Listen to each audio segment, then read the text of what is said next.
Thanks, Herman. All right, good afternoon, everyone. The meeting of the Public Safety Committee is now called to order. Today is Wednesday, June 18th, and the time is approximately 3:30. Madam Clerk, can you please call the roll? Councilmember Lee, Present? Councilmember Price, absent. Councilmember McCosker. Here. Councilmember Soto Martinez, absent. Councilmember Park. Present. 3 members present and a quorum, Mr. Chair. All right. We will begin with public comment. Those that wish to speak can come up to the podium when we call your name. You will have 1 minute for general public comment and 1 minute each for items on the agenda for a maximum of 3 minutes. Josh, can you call the first name, please? Mr. Chair, first speaker is Audit LA. You'll have 2 minutes for the item and 1 for general comment. Good afternoon. You know what I feel right now? Besides very sleepy after our amazing protest, I feel very safe. You know why? I got the heroes right behind me. I got LAFD. And I also got LAPD. I feel safe with these guys too over here because I know they got my back. But I'm here. I'm going to talk about LAFD today. I don't think they get enough money. And Mr. Lee, you never listen to me, so I don't know. You have to listen. Okay, it's your job. You just have to put up with me for 2 more minutes. LAFD does not get enough. Okay, you keep defunding LAFD. The whole call was to defund LAPD, and I don't agree with that either. But I definitely do not want to defund LAFD. If there's an earthquake, which could happen, I don't want LAPD, I want LAFD, okay? If I'm stuck in the elevator, I don't want LAPD, I want LAFD, okay? If there's any kind of an emergency like that, any kind of natural disaster, I want LAFD. I know they will get me out. I know they're going to rescue me. I know they're going to do their job. Even if you keep defunding them, even if their buildings are falling apart and they're being exposed to asbestos, they're going to do it, and they're going to do it with a smile, and they're going to help me, right, Mr. McCosker? You know it. And so whatever they need here, you have to give it to them, okay? You have to do it. You have to stop treating them like the redheaded stepchild. They don't deserve it. Right, Mr. Lee? Right, Mr. Lee? Thank you. Okay, and LAPD, yeah, we want them to get, paid and all that stuff. And it's no shade on these fine officers.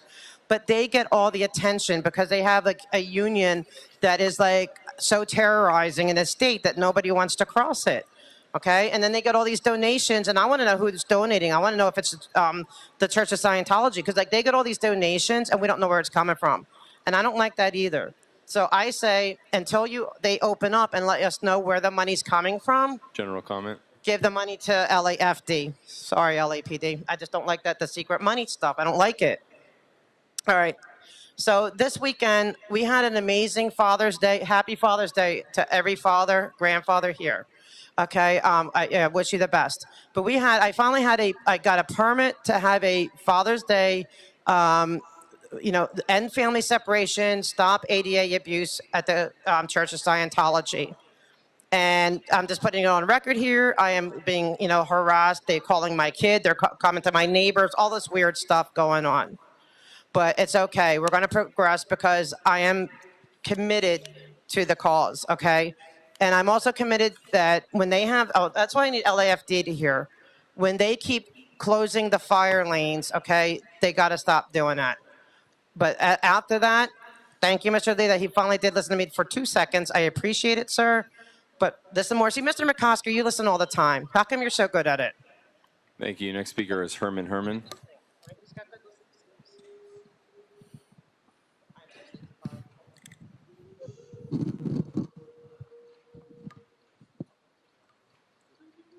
You'll have 2 minutes for the items and 1 for general comment. I'd like to speak on all motherfucking items and non-agenda public comment, please. I've heard this term before under an MOU, straight out of Compton. Fuck the police! But I truly believe in law enforcement, and that's the reason why I'm here today, because Donald Trump saved your asses. Donald Trump stepped up to the game and stopped these fucking criminal, terrorists, illegal motherfuckers, Mr. Buckethead. White motherfucker, pay attention and get off your phone. The only person here listening is Staffer B and Miss Beach, because we love Miss Beach because she loves Trump. She knows what Trump can do. When we brought the National Guard and the Marines, not like this fucking foreigner Soto guy here, fucking wetback, who lets that fucking Imelda Padilla have her terrorist organization under Isabel Jawardo try to kill a fucking cop? Are you crazy? Are you fucking stupid? That's what I'm talking about, Soto. That's the kind of bullshit you fucking immigrants come into my country to fuck up. And fuck with the police, and fuck with immigration. What does the fucking Congress, and what does the fucking Washington do about this shit with Alex Padilla, Jimmy Gomez, and those other white niggers too that say, oh, we're here to reform and make it safe for immigrants to work and live. No, bitch. You're making them into slaves. No benefits, no 401ks, no retirement like this fucking attorney and that fucking Peter Thomas attorney. All a bunch of bullshit lies. So you need America to be safe. That's why I'm here about the medical service shutting down in CD6 and CD9. General comment. Also the restroom repairs improvement. All this is all about making Benjamins. And that's why David O. Carter made me the conservator of homelessness, because no other person in the world takes on a job like Wayne Spindler, George Bassetti, the list goes on, because you got one fucking attorney here by the name of Heidi who hides the truth. Heidi Boo. Boo, boo, boo. So now, Staffer B, in my closing argument, Staffer B in public safety, the next time you go to Vegas and spend $1,000 of chips, motherfucker, you take me with you. You take my service dog. And yes, we'll get some beers, booze, and bitches, and we'll fuck all night long. Next speaker, Puppet. Oh, the motherfucking Adam. 3 minutes, 2 for the items, 1 for Yes. general. To number 9, finally, at 77th Street, we're going to be able to take a large shit and show that we can flush it down the toilet. Finally, $414,000, some plumbing. How long has Buckethead been waiting for this over there in the ghetto? 77th Street. You know, Nipsey Hussle Square, where these niggas go to jail. They got to wash their hands. They got to wash behind themselves. Finally, you give them the money. But then we get the West Los Angeles, well, that's Tracy Beach, $145,000 for license plate recognition so she can give niggas tickets. Niggas all know too many tickets already. She making it harder for people to drive.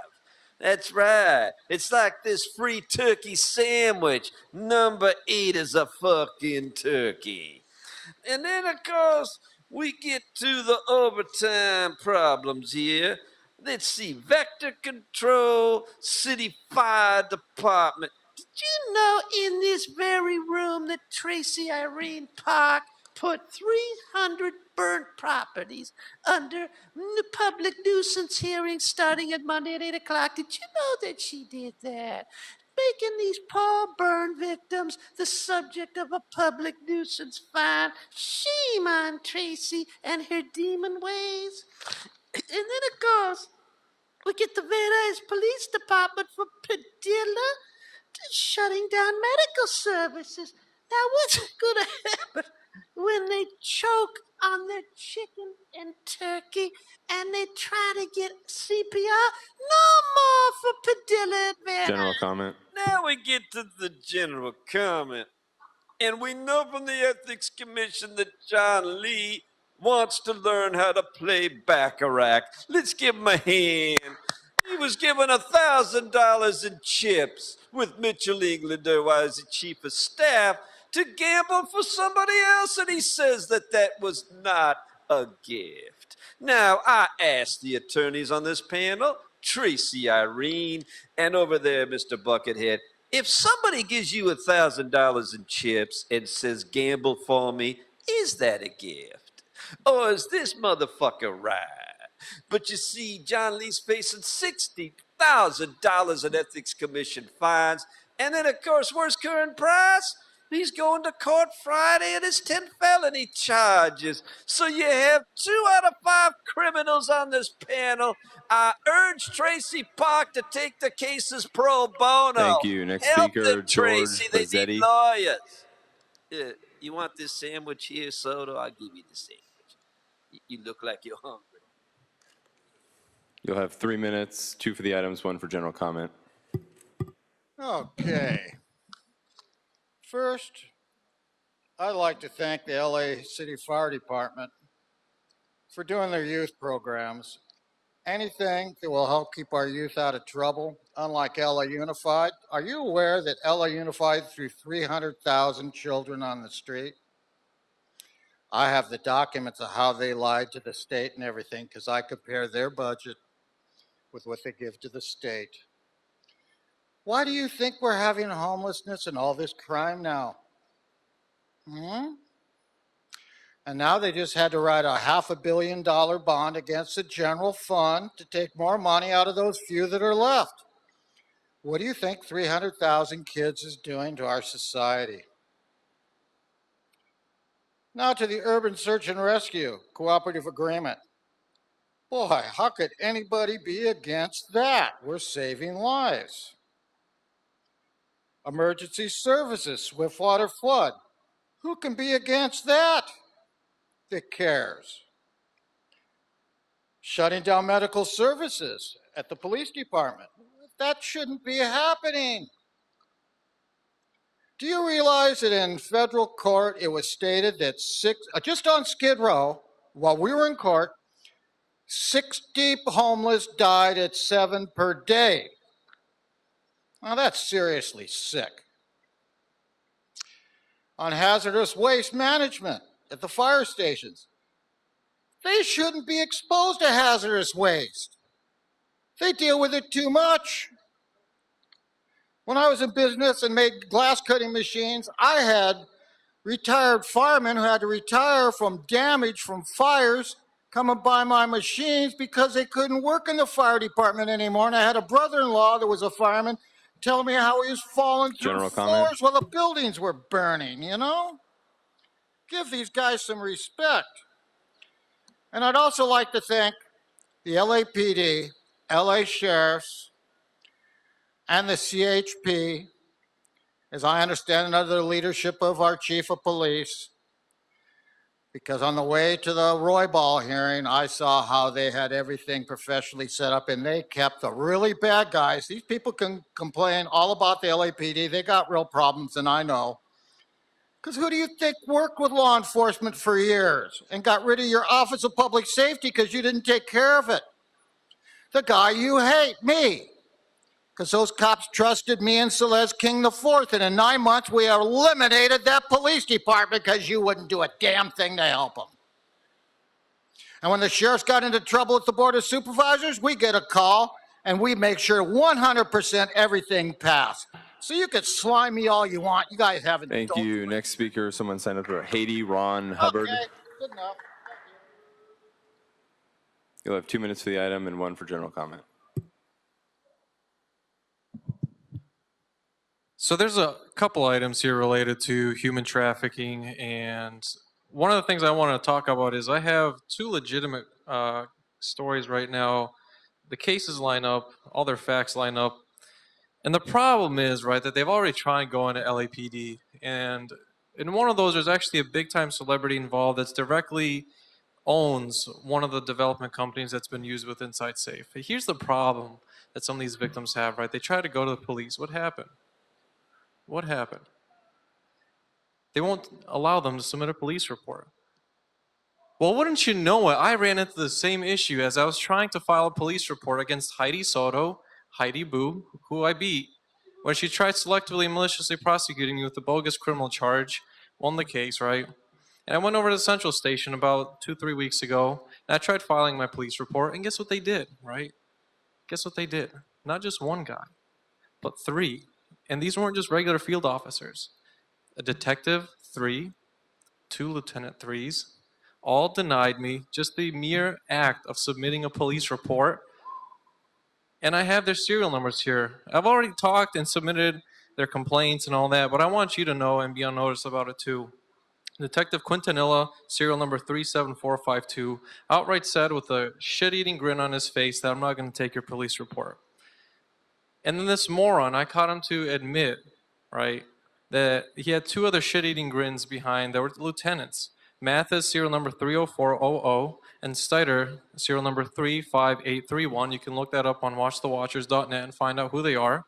And these morons were colluding to deny me my right to submit a police report. Just the act, right? That's what we have as part of our constitutional rights, to redress our grievances with our government. And this is right here, down the block, about 2 miles at the Central Station. General comment. And so when you're trying to find victims, right, to come forward, and the most interesting part about it is that some of these same assholes involved with all these fraudulent programs of Insight Safe, right, there also happen to be Scientologists. So holy shit. You have a Scientology mayor, Karen Bass. You have a Scientology super simp, Heidi Soto, who utterly decimated her career over a stupid 1-count misdemeanor charge just because she couldn't rein in her simp ways of aiding and abetting a human trafficking cult, of denying victims the relief they desperately need, and shutting them out of the system altogether. And yet you have bogus motions like this that talk about how you're helping human trafficking victims. And you know the district that has some of the largest? It's actually Hugo's. And Hugo, they're right in your backyard. You can never look me in the eyes, Hugo's. I can't tell you how many times I tried talking to you, but you're too much of a coward to ever look me in the eyes. Too much of a goddamn coward. So, there you go. Thank you. Next speaker is Jason Reedy Duarte. You'll have 2 minutes for the item and 1 for general comment. Morning. Thank you very much. I would like to speak on everything. So start with item number 7. Is about the transgender community and the incidence of sex trafficking. Yes. I am a big fan of our LAPD. I'm a big fan of our LAPD Sergeant Duarte. I believe that they are all Sergeant of the Year. No complaints right there. But they do have room for improvement because they cannot handle whenever they are dealing with a transgender member of the public. They have no idea what is their gender. They have no idea what is their gender pronoun. So in this agenda item, if we can make sure, if we can educate all of our sergeants that to teach them that the appropriate LGBT gender pronouns, that will be, then they are already good. They were just making them a better sergeant. Continue to item number 8 is about LAPD license plate recognition. Yes, I'm here to support this item is because there are so many times when Sergeant Duarte was patrol on the Figueroa, you know, he was driving so fast, he cannot, human eye cannot recognize, catch every single license plate. But if we have this computer software that every time Sergeant Duarte drive down, pass by a stolen vehicle, pass by someone has a warrant, pass by a vehicle, you know, has a criminal whatever background, then it was automatic giving him a computer alert. Brr, brr, brr, brr, brr. Then I think that is a great idea, so we can catch more criminals whenever Sergeant Duarte is not paying attention on the road. So I definitely support that. Item number 9 is about support a reconstruction of the 77 station toilet. Yes, I am here to General support comment. the reconstruction of the toilet because the last time I was down in 77 and Figueroa, you know, the toilet is stocked, so I'm not able to use that toilet. So now let's move on to item number 10. It's about the telephone services, you know, in the inmate, for the inmate. Yes. Last time when Sergeant Duarte was arrested me for a prostitution charge on Figueroa Street, I was denied a phone call. I was denied, so I was trying to call my friend. Someone can bail me out? But Sergeant Duarte said there's no such services. So if our item number 10, if we can provide a telephone communication, so that way I can call my friend Jason Reedy, William Good, so they can bail me out. So I believe inmate deserve a telephone. Inmate deserve a telephone to call their loved ones to at least giving them an update what is going on right now. So I support item. Thank you, Speaker. Any other members of the public who wish to give testimony to this committee? Seeing none, Mr. Chair, that concludes public comment. Okay, that'll close public comment. Colleagues, unless there's any objections, I'd like to take items 3 through 7, 9, and 11, 13 on consent with the following recommendations. 3 and 4 to approve the CAO's recommendation. 5, 6, and 7, adopt the motions. Item 9, approve the acceptance of the donation. Items 11 through 13, approve the CAO's recommendations. Is there any objections to any of those items? Seeing none, Madam Clerk, can you please call the roll on those items? Councilmember Lee, Aye. Councilmember Price, absent. Councilmember McCosker. Yes. Councilmember Soto Martinez, Yes. Councilmember Park. 4 ayes. These items are approved as instructed. All right, thank you. I believe Councilman Soto Martinez has requested items 8 and 10 for some questions. Could the LAPD please come to the podium?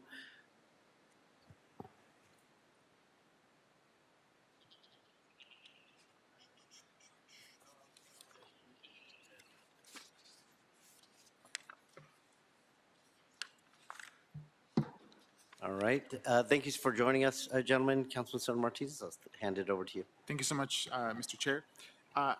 Thank you so much for being here today. I just have some questions about item number 8 for the license plate reader equipment donation.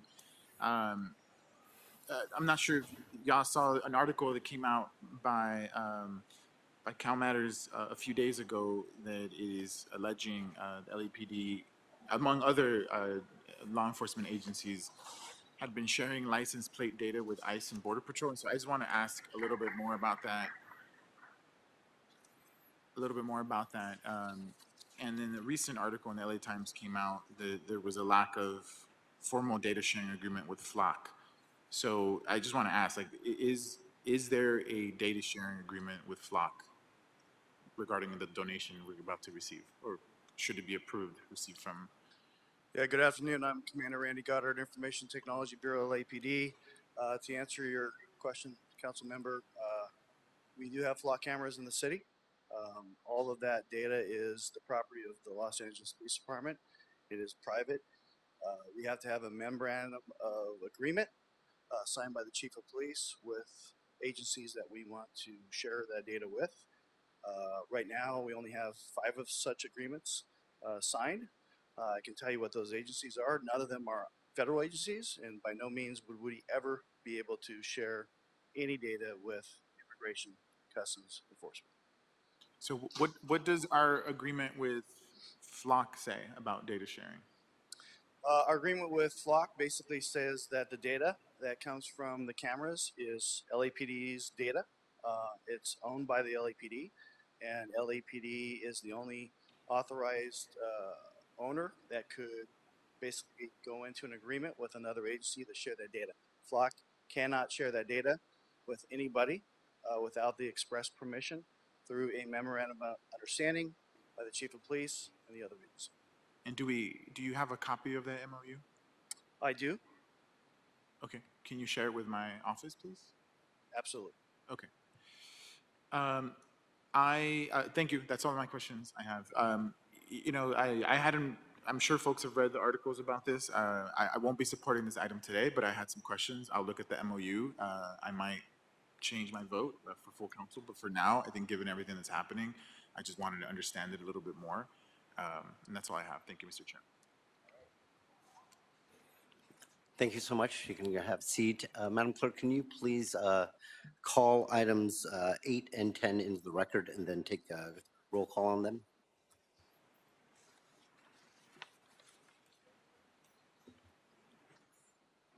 I'm sorry, could you repeat to vote? Yes. Okay, sorry. Councilmember Lee, Aye. Councilmember Price absent. Councilmember McCosker. Yes. Councilmember Soto Martinez. No. Councilmember Park. 3 ayes, 1 no. These items are approved. All right, Madam Clerk, can you please call item number 2 into the record? And we'll ask Chief Larson to the podium. Item 2 is a report from the Los Angeles City Fire Department relative to a review of the LAFD youth programs. All right. Chief, do you have anything you want to talk about the program before we get to our questions? I don't. I'm willing to take any questions. Just Okay. that I've been involved with this program since I was a battalion chief in the recruitment section, so I have a long history of working with the program, all the programs, these programs. Chief, could you just give us some background on the youth programs that are involved with LAFD? So some of the council members may not know. I have one in my district, but if you can give us a little history on them. Sure. We have our kind of different pathways, different entry points into some of our youth programs. Our introductory program for some of the youth is the Girls Camp, just a 2-day camp introduction to what it's like to be a firefighter and get some hands-on training. Our second program is our Youth Fire Academies, which run for 8 weeks on a Saturday and have 4 levels of instruction so that we gradually progress you into your knowledge, skills, and abilities as a youth. We have our Fire EMS Magnets. We have 4 of them. And the goal of those is our partnership with LAUSD. Contractually, we have an agreement with them that we provide a firefighter in the PE class a couple times a week. And we have fire equipment that we have gotten from our supplies. And we use that as a way of training them during physical fitness and the introduction to some of the tools and equipment that we use. And then our top tier program is really our cadet program. Our cadet program focuses on those youth that are interested in a fire service career. So we really stress the level of competency through a task book and training, 4 different levels so that they are right along certified. Through that program, we offer those cadets also the opportunity to go to EMT school. We have scholarships that we partner with the Fire Foundation, and we did in the past use PRN Ambulance Company. So the goal is to get those youth that are truly interested in the fire service through these programs so that they have an extra advantage, gives them something great on their resume, and it sets them up with a path to being successful in their endeavor to becoming a firefighter. And the key to all of that is the mentorship of the firefighters that work in the programs. All right, Chief, I know that I'm sure that these programs instill some great qualities in the kids that are involved. Is there any correlation? Do you have any numbers as far as people who are percentage-wise, kids who go through our youth programs that end up becoming firefighters? Is it a good pathway for us to keep investing in? Is it a good pathway for them to get into? It is. It's a great pathway, especially for their cadets. Some of those cadets also take advantage of our voluntary crew 3, our voluntary hand crew. That gives them additional training in those classes, and the training that they get with crew 3 certifies them to be wildland firefighters. So that's an additional bonus and another way that we can get them started in the fire service. We've tried to increase the level of skill and knowledge of the kids, and we've revamped some of the things in the program, the cadet program specifically, because we noticed some gaps. The first gap being that we had cadets that were older, 17, 18, 19, who didn't have a driver's license. While the state of California doesn't require a driver's license for a job that doesn't require you to drive, if you want to be an EMT for a private ambulance company, you need to have had your driver's license for 2 years before they can hire you because of liability. So we've really tried to focus and enhance the training and skills and find out where the gaps are for those cadets so that it makes them better candidates. Now, our hiring process, difficult to navigate. That's a whole separate conversation. We do get our cadets. Excuse me, Chief. Mr. Herman, if you please stop distracting this committee, that's your first warning. Next time you do it, you will be removed. Go ahead, Chief. So because of the number of classes we have or our hiring timeline, we don't necessarily get all the cadets that are applying for fire agencies. But the ones that are very qualified, when they start putting their applications out, they get picked up. I can't give you a number, but I'd probably say it's close to 30 to 40%. Yeah. How many kids do we have in the program? How many youth? Right now, well, specifically in the cadet program right now, we got about 85. And then each youth program varies just by how many people can attend. We try to put maximums on it just because of the span of control with the number of staff that we have available to work. Are we hitting that capacity? I mean, are we at? Our youth programs are popular. We don't have a wait list and we do not advertise because as soon as we put out an announcement that we're setting up a girls camp or a youth fire academy, it's full. Okay, yeah, I mean. We never have a problem getting the youth to participate.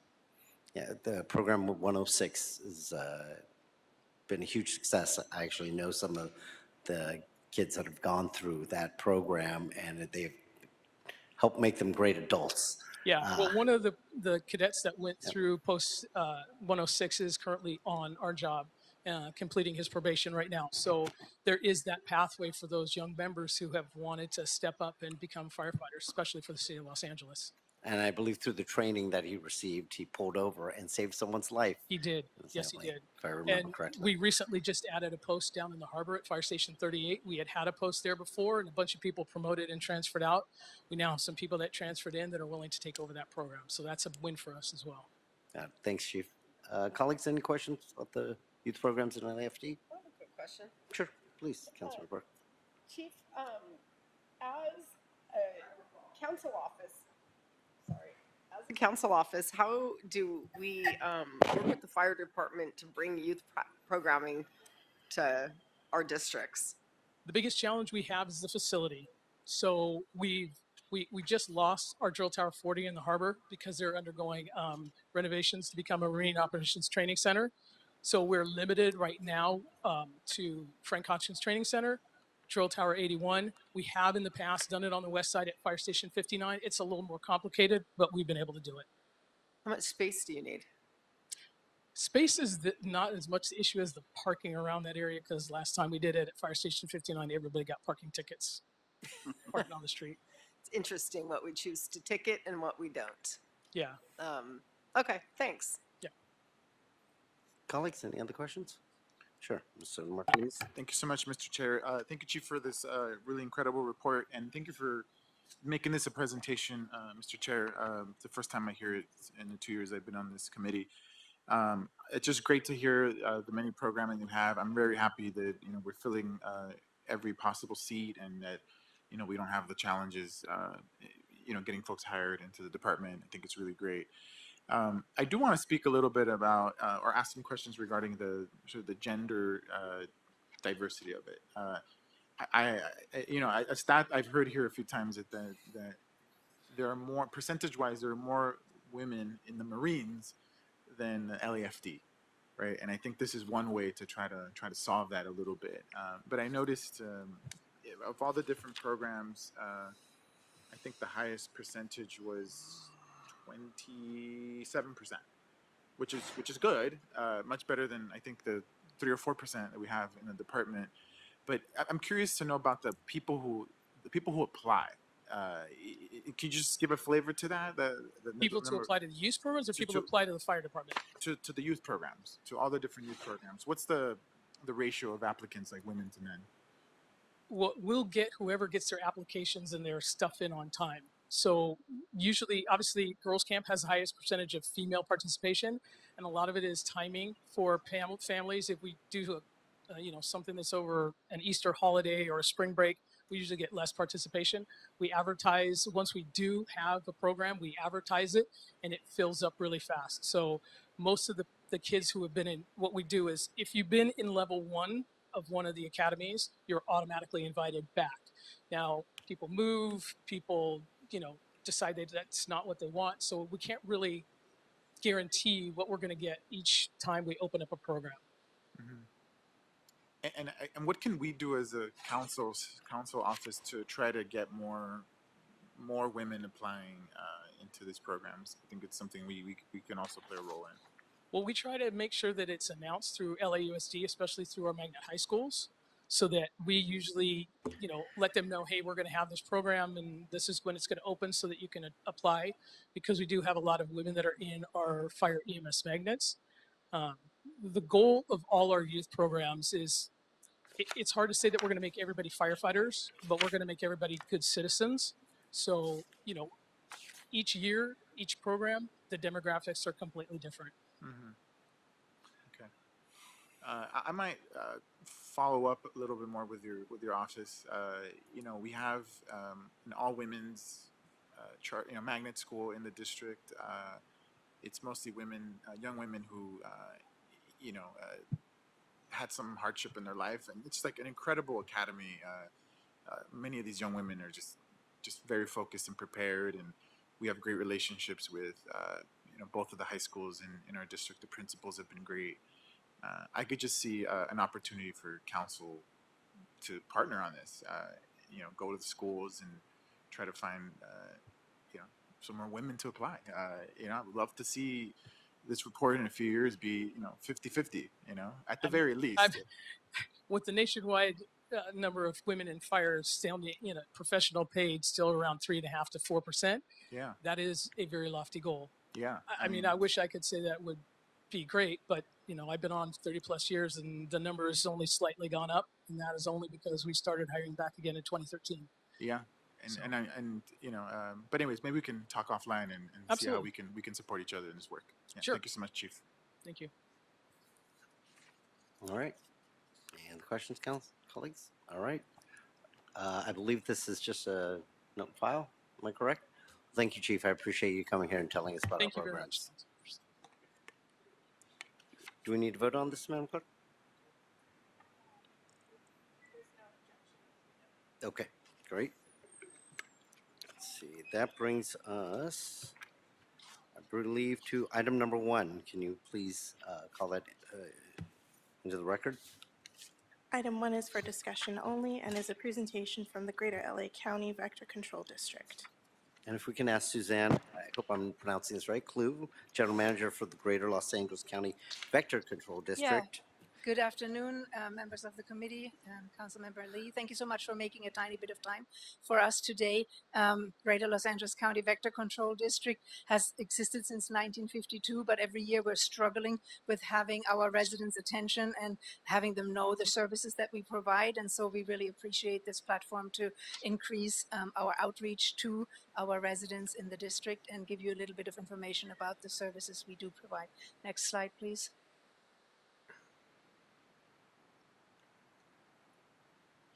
Thank you.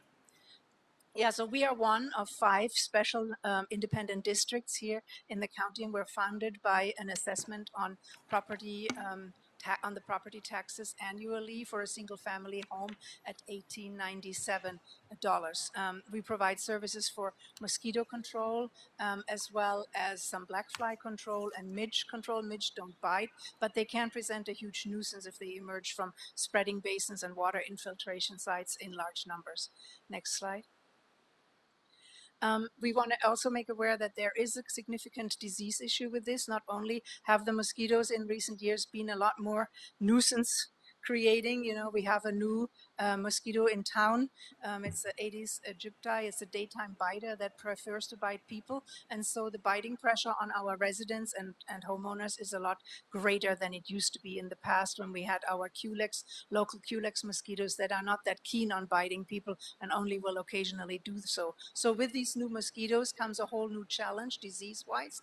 We are currently really concerned about the future of dengue in Los Angeles County and city, as well as overall in Southern California. Last year, our district alone had 140 imported dengue cases reported that were travel related. But then we also, for the first time ever, had 3 locally transmitted dengue cases in our district, 14 overall in Los Angeles County, and 18 in Southern California. So this is a tremendous shift. We've never had locally acquired dengue in the past. So we're really concerned with that. We are also, as you will see, not very good at controlling that mosquito. So we're branching out into new methods to try and combat it. We also still concerned with West Nile virus. That's transmitted by our local Culex mosquito that prefers biting birds. So we have a lot of indicators. We get a lot of positive mosquitoes. We get a lot of dead birds before we start seeing a few human cases. It's been every year that we have some. Every case we feel is one case too many, but it's not been as large a concern growing as we have for dengue. St. Louis encephalitis used to be more of a problem. We only see it occasionally. Next slide, please. So we approach this topic by doing what's called integrated vector management. Our program is built on three kind of pillars. The first one being our scientific technical work, surveillance of the mosquitoes as well as the diseases that they transmit. Secondly, our control program that goes out into the neighborhoods and tries to prevent as many of these mosquitoes as we can. And thirdly, education, which is today is part of, and we have an education department that tries to outreach to our residents to help them protect themselves. Next slide. With our visibility problem, we kind of want to address our services in terms of how visible they are to our residents and homeowners. We provide answer to service requests.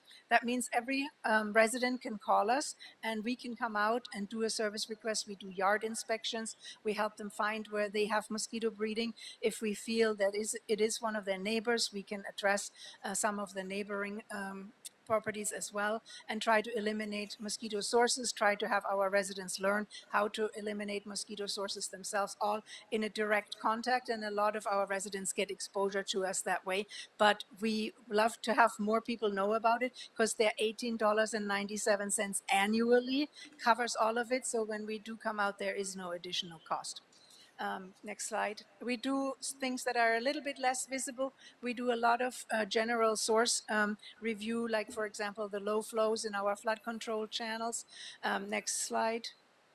Mosquito pools, unmaintained swimming pools in people's residences. We have a surveillance program and we address these unmaintained pools with residents. We figure out their address and contact them. They can send us a snapshot of their clean and operational swimming pool, and they won't hear from us again until they let it go green over the winter.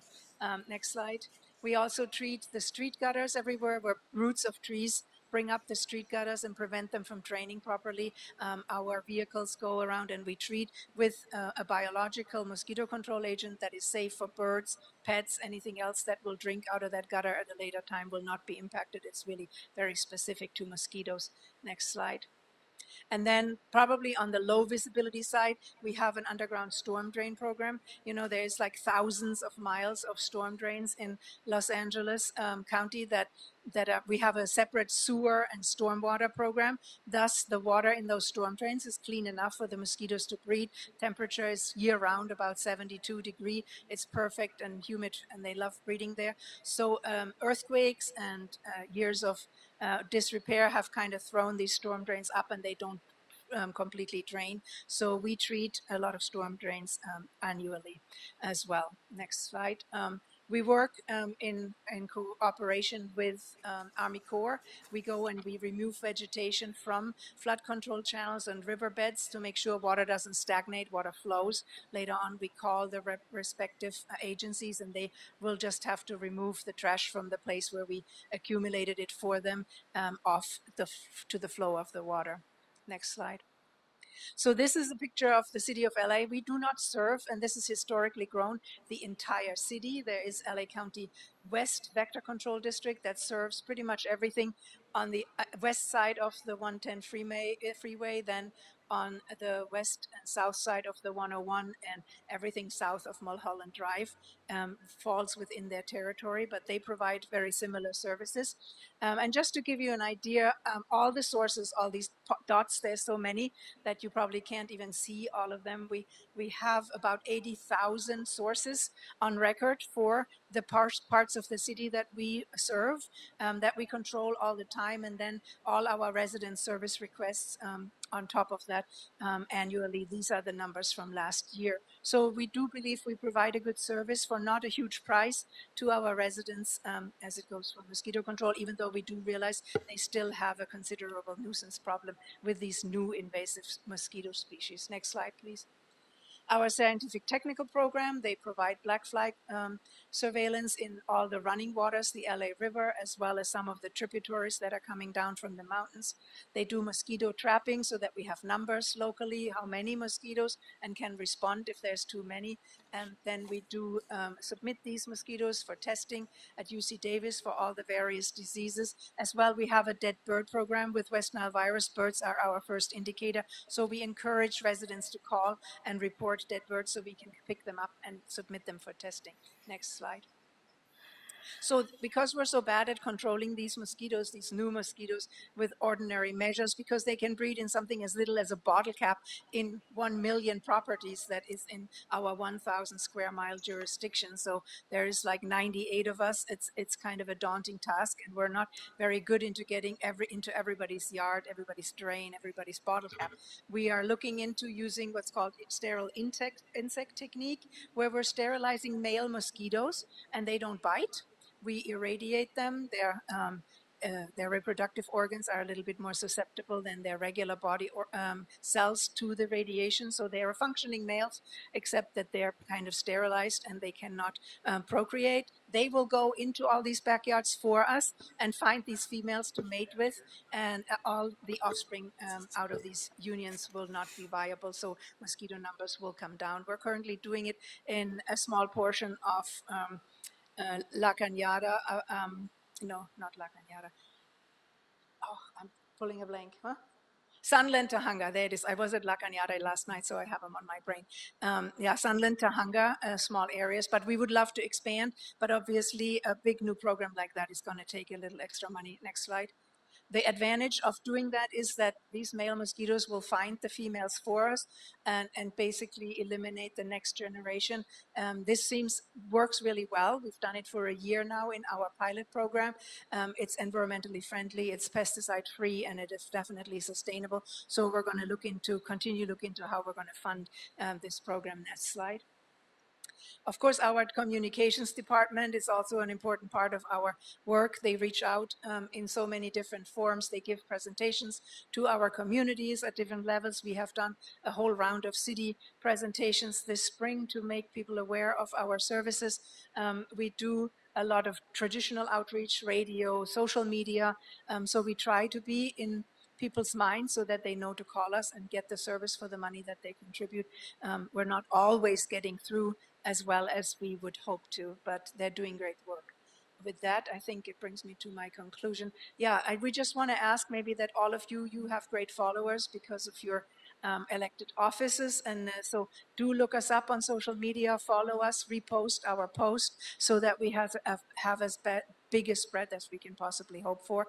Let us know if you would like to have any material from our communications department that you can share on your respective sites, and definitely follow us on our social media.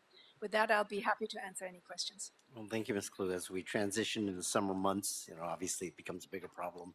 So we have some off-grade gutters that create the ponding water in front of, some homes in our districts. As simple as that, they can call and then you'll come by and inspect them. We'll come by and inspect and make a treatment if necessary, or suggest a solution to try and prevent that from happening over and over. But yeah, most of the time, we know with the gutters, it's a huge project to fix all the city gutters. So for the most part, we just have them on a rotation for treatment so that mosquitoes don't emerge out of them. And since our treatment is safe to all other wildlife and pets, there shouldn't be a concern from residents. All right, well, thank you. I wanted the committee to hear about the different things that are available. Colleagues, any questions for them? Councilor Lacoste? Thanks very much. Vector control, or people shorthanded as Mosquito Abatement District, Yes. is one of the great invisible governments of all time. Not your fault, it's just the way it is. Who sets the assessment? The assessment is set by our Board of Trustees, and I want to thank you for the contribution of the trustee that the city appoints to us, Steve Appleton. He's been very active and helpful and extremely engaged, so we're super happy to have him again. You've just reappointed him for another 4 years, so we're really grateful for his participation. They said it, in 1967, they set a cap for this to be at $20. So right now we are at $18.97. I think we have a little bit more room than it seems because we had to buy a bigger building and we're paying that off. So there's a little bit in our current assessment for some of these enhancements of our offices and things, so we can probably at some point come back down a little bit. And so we have a few years.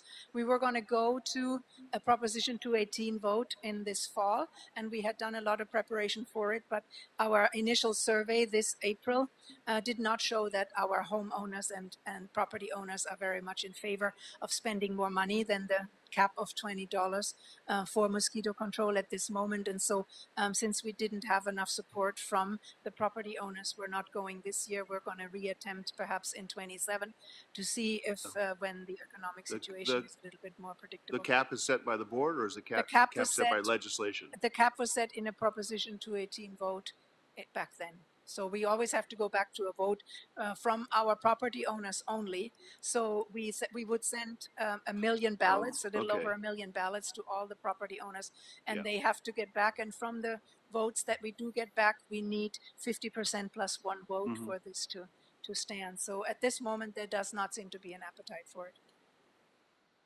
Okay. Well, thank you. Thank you for what you do. It's really important. Yeah.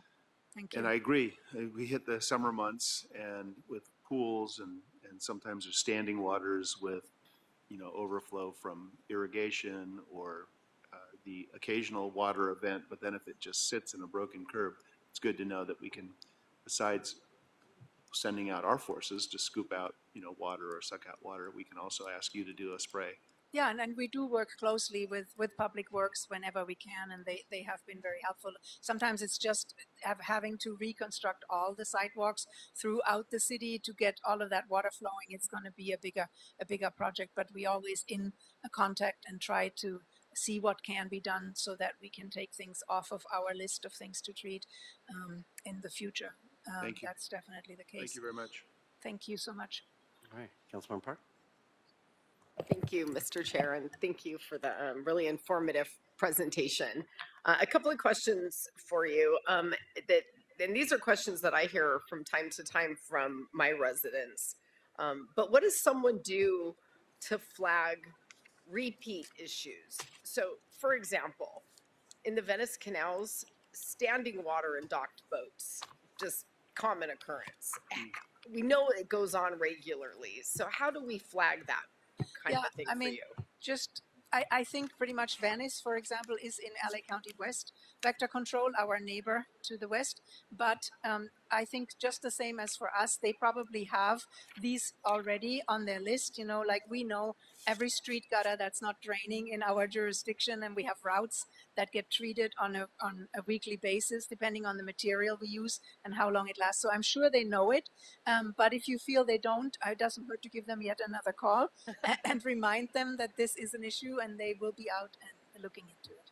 Do you guys have like a service request system in place? Where does a resident go to find they you go and like get your for services? us, and I think for them the same. They can either call the office directly and make what's called a service request, or they can go to the website. There's usually an online service request form where they can add in the questions and the concerns. If they want to stay anonymous, that's fine. They don't have to give a name. They just give an area of an address for the area of concern, and then we will respond appropriately. Of course, if they give us their name, we can get back and tell them what we did and what we found. So that's an advantage. I have a question, and maybe it's different on the west side, but I'll assume it's the same. We have kind of an interesting set of circumstances post-fire. There are a lot of pools, and I can really only speak for the Palisades because it's the area I know the best, but I'm certain the same is true in Altadena. Yes. That there are pools that, the Army Corps wanted the water left in so they can use the water for dust control during the debris removal. Some of pools still have ash and debris in it. Some have been addressed, some haven't. Any thoughts or advice for how to deal with that problem? Yeah, for sure. I mean, if you still see one and you don't know what happened to it, definitely report it to your vector control district. I can't speak for LA County West's program, but I know San Gabriel Valley for Altadena, they were aware of that. They were concerned this was going to be a huge problem since pools are mostly a breeding source for our local culex and what that might do for West Nile virus this year. So at first they were looking at fish, but the pool water was too toxic to actually put fish. So they went through and treated every pool, and some of our staff assisted We went through and treated those pools for mosquitoes, and then they're going on a second round. In the meantime, the water has cleared up a bit, and they're doing some fish, and the Army Corps has also now agreed to pump some of these dries and use the water to keep the dust down as all this rubble from the houses is being removed. So because then in the end they have to remove some of the surface soil anyway, so they can use that water for dust control. So some of that is getting mitigated, but I know that for sure St. Gabriel Valley Vector Control is very aware of it, and I am positive so is LA County West. Well, we're almost done with residential debris removal, so hopefully Yeah, we can so- get the standing water issue addressed Will before be summer. gone. Yeah, the worst thing that can happen to us annually is if we have an event like Hillary, that big tropical storm that we had in 23, that basically set us back to spring conditions with water everywhere, and we started everything over. So that was a really bad mosquito year. Thank you so much, ma'am. Thank you so much. All right, colleagues, any other questions? Ms. Clue, thank you so much for this Thank you so much for the presentation. time. Appreciate you being here and sharing this with us, and I'm sure that, we'll be sharing this in our newsletter, so I appreciate it that you coming. Thank you so much. We appreciate the opportunity. All right. Seeing that this item is for discussion only, Madam Clerk, I don't believe we need to vote on it. Okay, Madam Clerk, seeing that, is there any other items to consider? The desk is clear. All right, this meeting is now adjourned. Okay. Oh, no, you weren't at the last one.